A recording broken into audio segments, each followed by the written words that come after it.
El Evangelio de la Vida, una conferencia de Monseñor José Ignacio Munilla.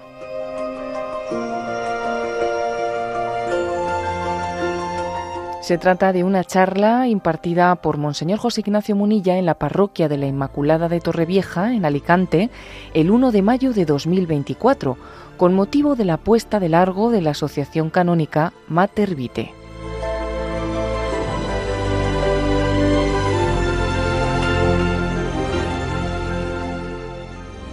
Por ello, el título que he elegido a la charla, eso del Evangelio de la Vida, pues está tomado de una encíclica histórica, ¿no?, del año 1995 de San Juan Pablo II, Evangelium Vitae, el Evangelio de la Vida. A ver, esa encíclica es, podría decir, yo os invito, ¿no?, a que sea para vosotros paradigmática, ¿no?, un documento magisterial clave. Y me voy a centrar en esta reflexión de esta tarde, en destacar, en poner en valor determinados pasajes bíblicos que iluminan el misterio de la vida, que están recogidos en esa encíclica. Voy al primero. Es poco conocido, pero posiblemente el texto bíblico que es más luminoso a la hora de hablar de lo que es la vida en el seno de una madre y por qué tiene plena dignidad la vida en el seno de una madre, ¿sabéis dónde está? En el Salmo 139. Y digo que es poco conocido. Dice así este Salmo: Tú has creado mis entrañas, me has tejido en el seno materno. Te doy gracias, porque me has plasmado portentosamente, porque son admirables tus obras, mi alma lo reconoce agradecida, no desconocías mis huesos. Atentos. Cuando en lo oculto me iba formando y entretejiendo en lo profundo de la tierra, tus ojos veían mi ser aún informe. Todos mis días estaban escritos en tu libro, estaban calculados antes que llegase el primero. Vaya texto. Cuando tú veías mi ser aún informe, que iba tomando forma, me has tejido en el seno materno. Describe el desarrollo de ese feto. Me tejías en el seno, hace referencia a esa conformación biológica, ¿no? Pero ese yo existía, tú me veías a mí, aunque mi ser todavía era informe, pero me veías a mí, yo ya estaba allí. Permitidme que intercale pues estos textos bíblicos con argumentos apologéticos, que creo que es importante que también tengamos un argumentario. O sea, tenemos unos textos bíblicos que iluminan el valor de la vida, pero también creo que tenemos que tener argumentario para responder a tantas dudas que se plantean, ¿no? Un argumento apologético sobre el debate de cuándo comienza a existir el ser humano. ¿Cuándo comienza a existir? ¿El momento del parto? No. En el sexto mes. Bueno, a ver, en el tercer mes, en el segundo, en el primero. Pongamos un ejemplo, ¿no?, para plantear esta cuestión. Si estuviésemos en una fábrica de vehículos, una fábrica en cadena en la que se fabrica un vehículo, al final sale el vehículo, pero al principio entran planchas metálicas, ¿no? Entonces dice, ¿en qué momento comienza a ser coche? Muy difícil responder a esa pregunta.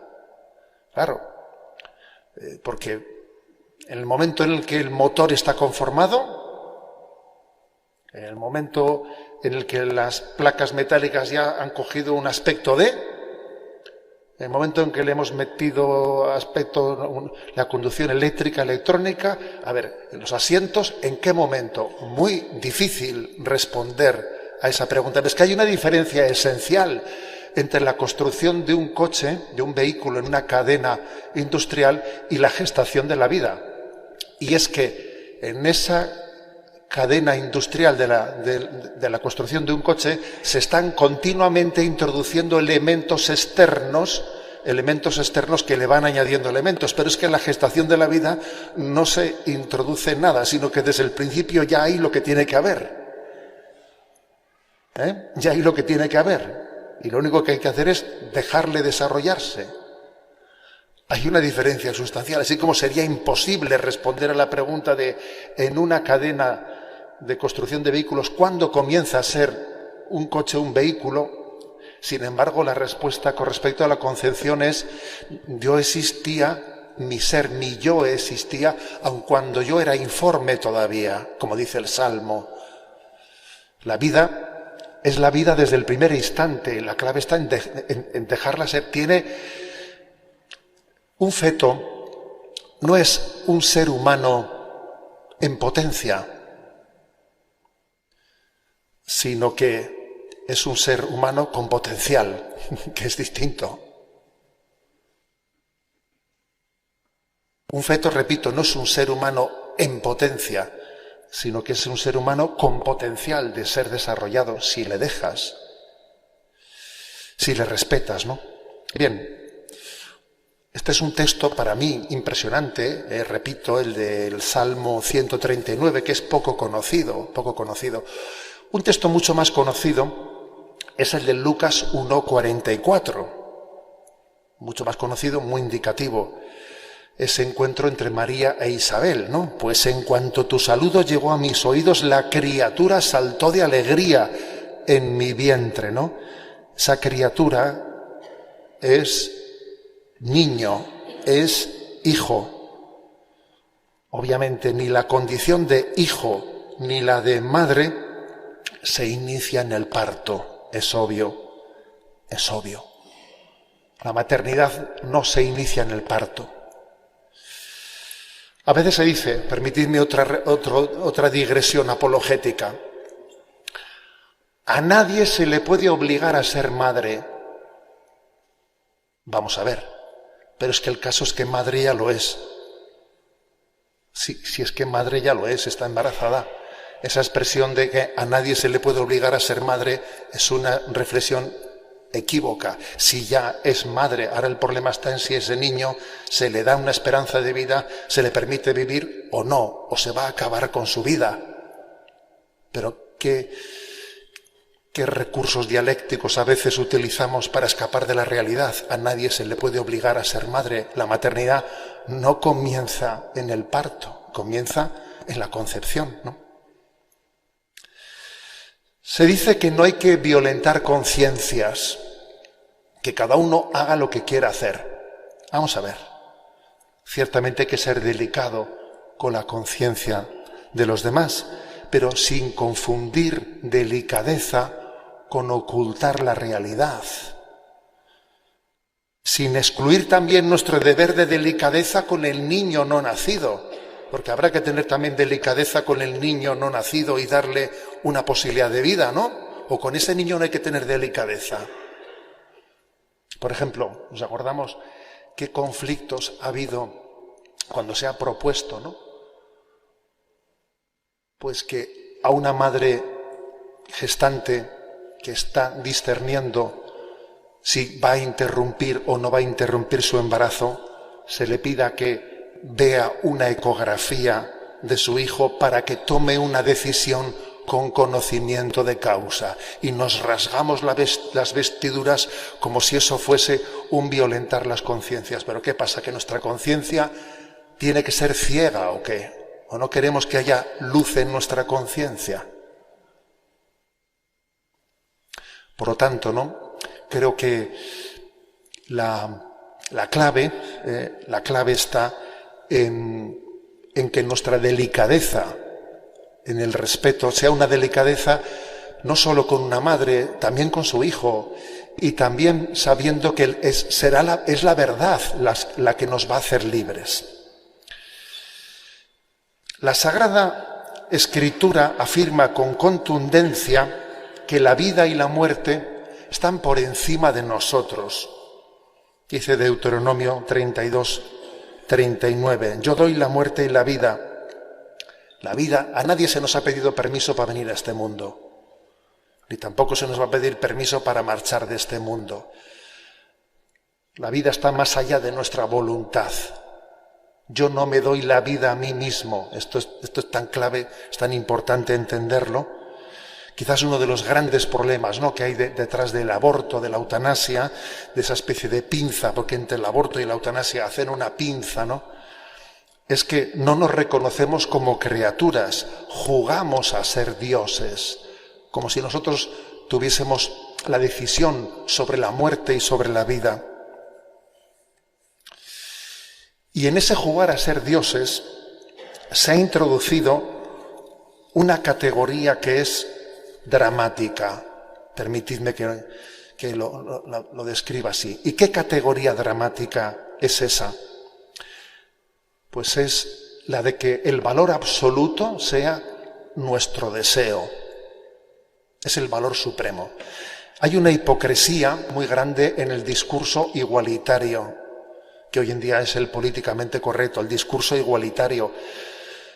Pues, y una gran contradicción en ese discurso. Se dice que la dignidad del ser humano es independiente de su sexo, de su raza, de su condición económica, de su religión. Vale.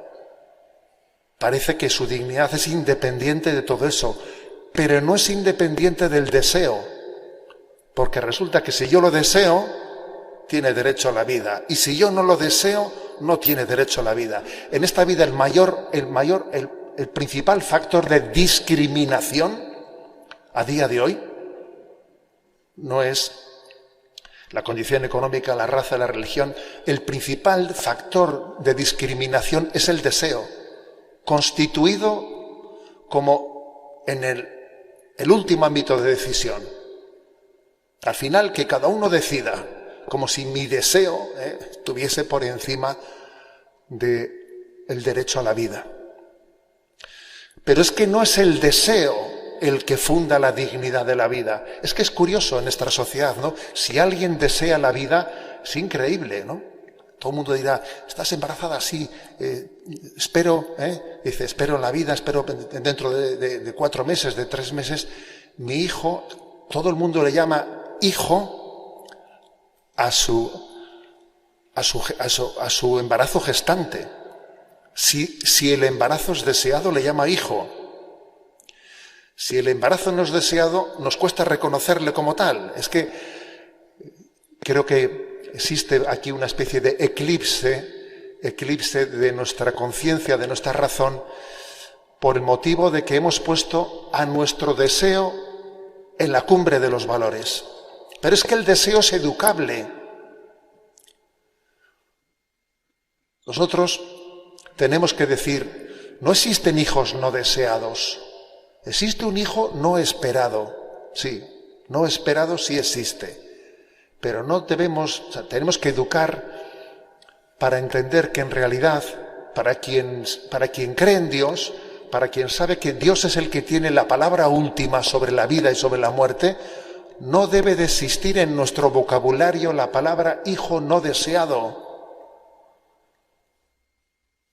Porque la vida está por encima de mi deseo. Es la verdad la que nos hace libres. No es mi libertad la que me hace verdadero, no, la verdad la que me hace libre. Y por lo tanto, ¿no?, tenemos que educar nuestros deseos y conformarlos con la verdad. Yo no puedo conformar la realidad a mis deseos, sino que tengo que educar mis deseos a la verdad. Esto es básico, esto es clave. Hoy en día estamos viendo como si de repente, ¿no?, pues hasta uno tuviese la decisión sobre la naturaleza. Soy yo el que tengo derecho a definir mi condición sexuada. Soy yo el que decido si soy hombre o mujer. A ver, no es la biología la que se conforma a tu deseo, sino que es mi deseo el que se conforma desde la biología. Pues bien, en el capítulo 1 de la encíclica se hace una bellísima exégesis del pasaje del primer asesinato de la historia. ¿Cuál fue el primer asesinato de la historia según la Sagrada Escritura? Pues el asesinato de Caín, de Abel, a manos de su hermano Caín, ¿no? Entonces dice, la sangre de tu hermano clama a mí desde el suelo. Sí, la sangre de los niños inocentes clama a Dios. Vamos a hacer un breve recorrido de ese pasaje bíblico. San Juan Pablo II lo hace en su encíclica con una gran belleza. ¿Cuál es la razón por la que Caín mata a Abel? ¿Cuál es la razón? La razón por la que le mata es porque le tenía envidia. Le tenía envidia, porque a él las cosas le salían mejor. Le tenía envidia. Y entonces Caín es egocéntrico y siente como una desazón, una pesadumbre, una contrariedad, todo lo que acontece, ¿no? Pero lo cierto es que él no goza, no disfruta de los dones que Dios ha dado a su hermano. Disfruta con los dones de tu hermano, no solo con los tuyos. Disfruta con el bien de tu hermano. Eso no sabe hacerlo Caín, no sabe hacerlo. Y ese es el origen de su decisión de matar a Abel, ¿no? La razón última de aquel primer asesinato es el egocentrismo, de poner mi yo por encima del bien. En realidad, cuando uno percibe en esta vida una aparente desgracia, habrá que ver si, más allá de lo que yo pienso que es una desgracia, hay una gracia que yo tengo que reconocer. Nos falta entender que Dios escribe derecho con líneas torcidas y que lo que le acontece a tu hermano es un bien para ti. Eso es lo que Caín no era capaz de entender. Tendremos también que transmitir a las madres que tienen un embarazo no previsto, que es inesperado para ellas, que hay un bien, un designio, un plan de Dios que están llamadas a descubrir y que lo que han percibido en un primer momento como una desgracia, tienen que ir reconociendo y descubriendo que tiene una gracia encubierta para sus vidas. Sigue adelante el texto bíblico y después de que Caín ha matado a Abel, dice Yahvé, ¿qué has hecho? ¿Pero qué has hecho? Es una expresión muy fuerte, ¿eh? Dice Génesis 4:10, ¿pero qué has hecho? Y San Juan Pablo II comenta esta expresión como diciendo, existe hoy en día un eclipse de la conciencia. ¿Cómo es posible que matemos al ser humano inocente y no nos salten todas las alarmas? ¿Cómo es posible eso? ¿Qué eclipse de la conciencia, qué eclipse de la razón es el que tiene Occidente en este momento, ¿no? El aborto se ha cometido en una especie de pecado de época. ¿Qué es un pecado de época? Un pecado de época es aquel que no es percibido por una generación contemporánea. Por ejemplo, es increíble que durante muchos siglos existiese la esclavitud y los que eran contemporáneos les pareciese normal que hubiese esclavos. Oye, ¿cómo era posible que se asumiese la esclavitud y que, no nos escandalizásemos de ella? ¿Cómo era posible eso? Porque era un pecado de época y había un auténtico eclipse de la razón, eclipse de la conciencia. Y a veces, para salirnos de esos eclipses de las culturas en las que estamos insertados, necesitamos recurrir a la Sagrada Escritura, que está más allá de los condicionamientos culturales. Decía Chesterton que el cristianismo es el que nos libera de ser hijos de un tiempo y un lugar determinados. Pero claro, tú eres hijo de un tiempo y de un lugar y estás condicionado por los parámetros culturales de ese tiempo. Y si se admite la esclavitud, pues tú lo asumes. Y si se admite el aborto, pues tú lo asumes. Incluso dices que es un derecho, como Macron. Y pretende que Europa y que las Naciones Unidas asuman que matar a un inocente es un derecho, matar a un hijo es un derecho, pero qué eclipse de la razón y de la conciencia es eso. Por eso Génesis 4:10 es increíble. ¿Qué has hecho? ¿Pero cómo has podido hacer eso? Es la cultura de la muerte, donde incluso los embriones, los seres humanos, se convierten en materia de investigación, de experimentación, y se convierten en un medicamento para los demás. Sigue el texto bíblico. Cuando le pide explicaciones de qué has hecho, Caín le responde a Yahvé: ¿acaso soy yo el guardián de mi hermano? Fijaros, ¿acaso soy yo el guardián de mi hermano? Y entonces San Juan Pablo II comenta: he aquí otro gran problema cultural, la deformación del concepto de la libertad. Antaño se mentaba un principio liberal que decía: mi libertad termina donde empieza la libertad del prójimo. Hombre, no está mal, no está mal, ¿eh? Si aplicásemos eso, yo entiendo que no se puede permitir el aborto, porque mi libertad termina donde empieza la libertad del prójimo. Es que ese niño no eres tú. Ese niño no eres tú. Está en ti, pero no eres tú. Hubo una aplicación, una red social que duró poco tiempo, que se llamó el 20. Hubo un tiempo y enseguida, pues yo creo que desapareció. Pero aquella red social, que se llamaba 20, sirvió para que los grupos pro vida dijesen: es un tú en ti. A ver, ese niño que está en tu seno es un tú en ti, no eres tú. Vamos a ser claros, ¿no? Entonces, mi libertad termina donde empieza la del prójimo, claro. Es que ese niño no soy yo. Por lo tanto, mi libertad no tengo derecho a decidir sobre su vida. Ese derecho a elegir que se dice, ¿no? Tenemos derecho a elegir. A ver, ¿a elegir matando la vida del otro tengo derecho? Mi libertad termina donde empieza la del prójimo. Bueno, pero es que en realidad nuestro concepto de libertad va mucho más allá.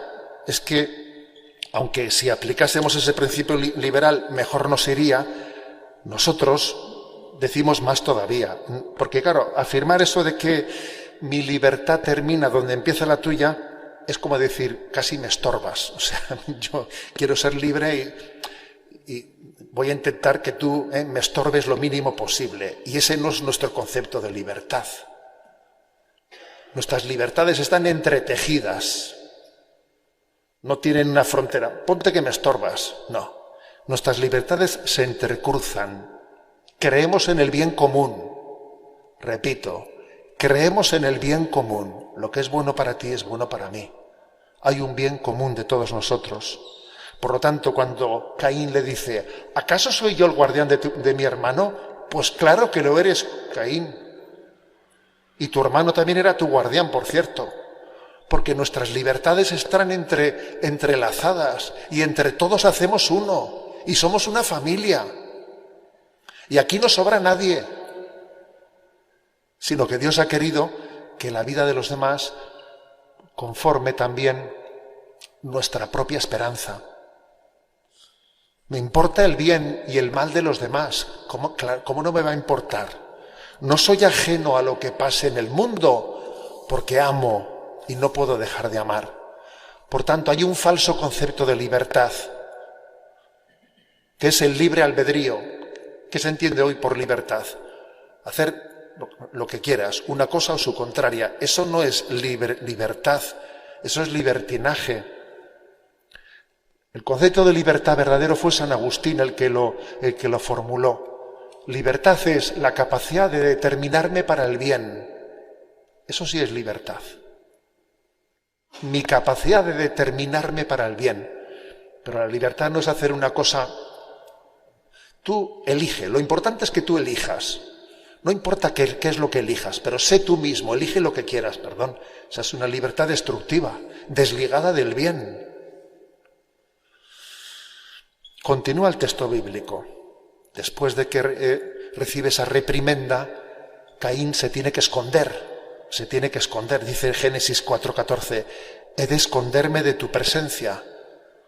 Caín no soporta estar, o sea, le quema el estar en presencia de Dios, su conciencia no puede con ese peso, ¿no? Y San Juan Pablo II dice, esta es la pérdida del sentido de Dios. Cuando el hombre pierde el sentido de Dios, como consecuencia acaba perdiendo la dignidad del hombre. Os voy a leer tres líneas de San Juan Pablo II. No basta detenerse en la idea perversa de la libertad anteriormente señalada. Es necesario llegar al centro del drama vivido por el hombre contemporáneo, el eclipse del sentido de Dios y del hombre. Perdiendo el sentido de Dios, se pierde el sentido del hombre. Y a los hechos me voy a remitir. Es que si Dios no existe, el hombre es un animal más. Ya no es imagen y semejanza de Dios. Y entonces se produce un fenómeno de inversión antropológica, que lo estamos viendo. Animalizamos a los hombres y personificamos a los animales, porque esto está aconteciendo. Nos hemos olvidado de que el hombre está hecho a imagen y semejanza de Dios. Y entonces, si tú pierdes el sentido de Dios, al final pierdes el sentido del hombre. Impresionante, este texto. Continúa San Juan Pablo II. Génesis 4:13. Dice Caín, mi culpa es demasiado grande para soportarla. Le ha venido claro, porque ocurre eso, ¿no? Los que hemos podido acompañar a muchas personas que han abortado, y ojalá a Mater Vitae podáis tener una ayuda de acompañamiento y de consolación con las personas que han abortado, somos testigos de cuánto se sufre, porque claro, luego obviamente se dice que Dios perdona siempre, los hombres a veces, la naturaleza nunca, eso se dice en un refrán, y obviamente el instinto de maternidad llega a un momento en el que alguien se queda profundamente tocado, ¿no? Y tiene que perdonarse a sí mismo y llevar una tarea de sanación, que será importantísimo que en Mater Vitae ayudéis a la sanación de esa herida de quien abortó. Pero bien, digámoslo claramente, ¿no? Es el momento de la desesperación, dice San Juan Pablo II. El demonio, que existe, no se queda satisfecho cuando alguien hace una barbaridad. Quiere que haga la siguiente, como le pasó a Judas. Hizo una barbaridad con Jesús, pero el demonio decía, y ahora desespérate, y ahora te suicidas. Después de un mal, se busca el siguiente. Es la lógica del maligno. Y ahora a Caín le viene la desesperación. La desesperación. Y entonces, sí, en un primer momento es posible que mucha gente que aborta, pues, pretenda anestesiar su conciencia con las ideologías falsas. Yo tengo derecho. Sí, pero después, como he dicho antes, la naturaleza no perdona.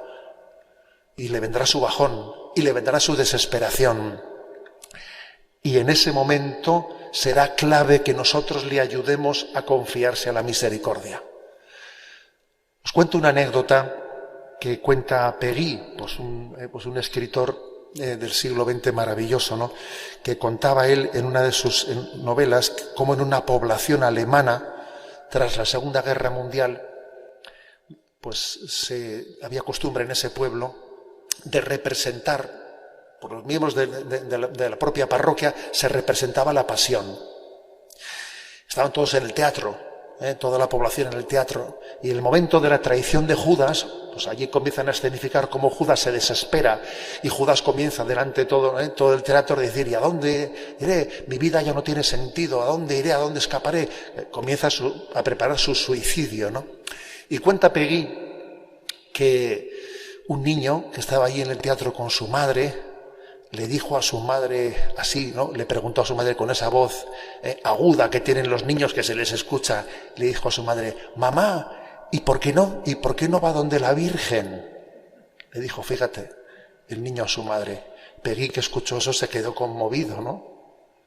Porque aquel niño había dado en la clave, porque Judas se estaba desesperando, el maligno quería que que ya que has hecho una barbaridad, pues ya suicídate, ¿no? Y el niño le dice a su madre: mamá, pero ¿por qué no va donde la Virgen? Que se lo cuente a ella. Ella comenzará a sanar su corazón, ella sabrá perdonarle. Fíjate tú la salida de ese niño, ¿no? Bueno, pues lo que San Juan Pablo II dice es la importancia de confiarse a la misericordia, porque Caín tiene su reacción desesperada. Dice, repito, Génesis 4:13, mi culpa es demasiado grande para soportarla. Y entonces, como existe ese riesgo, ¿no?, de desesperación, ¿no? Caín, bueno, no se suicida, pero existe el riesgo de que le maten. Y entonces, en ese texto del Génesis, Yahvé dice: cuidado con poner la mano encima a Caín, no matéis a Caín. Caín habrá matado a Abel, pero cuidadito con que alguien se haga el justiciero y le mate a esta persona.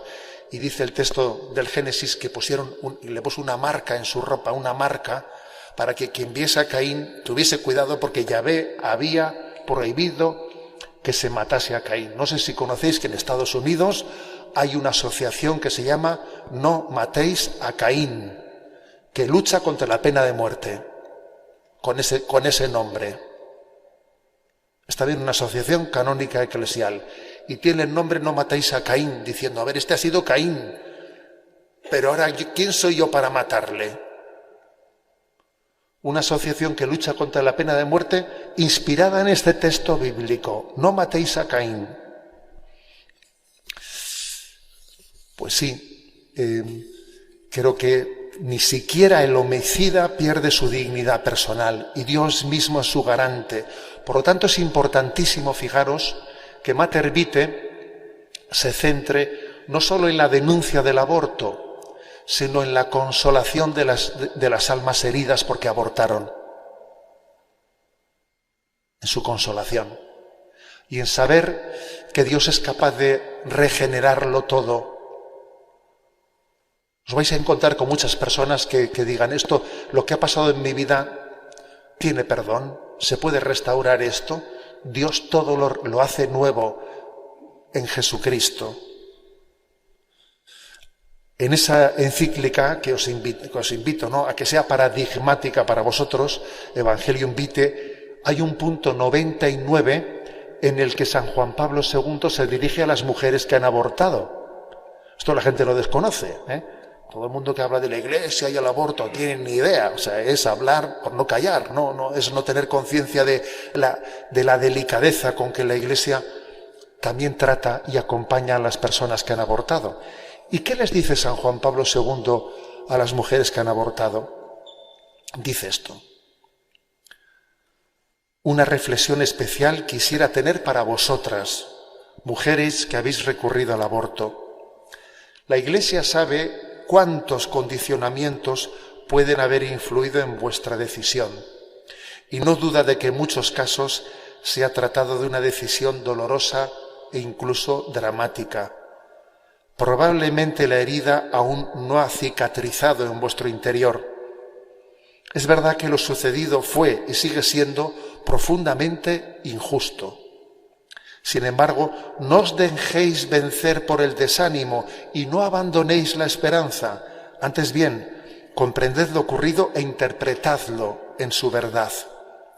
Si aún no lo habéis hecho, abríos con humildad y confianza al arrepentimiento. El Padre de toda misericordia os espera para ofreceros su perdón y su paz en el sacramento de la reconciliación. Podéis confiar con esperanza a vuestro Hijo, a ese mismo Padre de su misericordia. Confiad, el hijo que abortasteis, confíaselo al Padre de la misericordia. Ayudadas por el consejo y la cercanía de personas amigas y competentes, podréis estar con vuestro doloroso testimonio entre los defensores más elocuentes del derecho de todos a la vida. Como ha sucedido con el caso Roe, famoso, que en Estados Unidos fue el que dio a luz, el que fue el punto, el caso paradigmático desde el que el Tribunal Supremo de Estados Unidos liberalizó el aborto. Y resulta que aquella mujer desde la cual se hizo esa sentencia liberatoria del aborto, ahora es la mayor defensora provida, que va por todos los lugares defendiendo la vida y diciendo cómo a ella le manipularon para hacer esa sentencia liberadora del aborto. Por medio de vuestro compromiso por la vida, coronado eventualmente con el nacimiento de nuevas criaturas y expresado en la acogida y la atención de quien está más necesitado de cercanía, seréis artífices de un nuevo modo de mirar la vida del hombre. Esto le dice San Juan Pablo II a quien cayó en el aborto. Y esta encíclica concluye diciendo que el Espíritu, que es dador de vida, suscita iniciativas pro vida. El Espíritu Santo está suscitando iniciativas en favor de la vida. Que sepáis que Mater Vitae lo ha suscitado el Espíritu Santo. Ese mismo Espíritu Santo que en el seno de la Inmaculada, pues generó esa vida, llevó a cabo la encarnación. Os invito también a que esta lucha, a este gran empeño, esta encomienda, ¿no?, que la llevéis a cabo de mano del COF, de los centros de orientación familiar. La lucha por la familia y la lucha por la vida es una lucha, es una batalla, no son dos, es la misma. La familia es el santuario de la vida frente a la ley de la selva. La familia es el santuario del amor. El amor y la vida están ligados en el designio de Dios. Obviamente, un gran drama es cómo se ha trivializado la sexualidad, cómo se ha desligado la sexualidad de la vocación al amor, del matrimonio. Y de ahí, obviamente, se va deformando hasta la propia dignidad de la vida. Por lo tanto, os invito también a ser apóstoles de la familia, apóstoles del matrimonio, a luchar por cada matrimonio, por cada familia. Vosotros que habéis tenido esa idea, ¿no?, de llamaros Mater Vitae, Madre de la Vida, y que formáis parte de la cofradía de la Inmaculada, de los hijos de la Inmaculada, os recuerdo que Dios es dador de vida y que la obra más perfecta y más bella que ha hecho es la Inmaculada. La hija de Dios se ha convertido en Madre de Dios y Madre de todos nosotros. ¿Cuál es la mejor forma de agradecer el don de la vida que habéis recibido, miembros de la cofradía, hijos de la Inmaculada? Pues vosotros que sois hijos del Dios de la vida, pasad a ser también padres y madres, que vuestra maternidad y vuestra paternidad sea puesta al servicio de la vida. Gloria al Padre, al Hijo y al Espíritu Santo, como era en el principio, ahora y siempre, por los siglos de los siglos. Amén. Bueno, muchas gracias.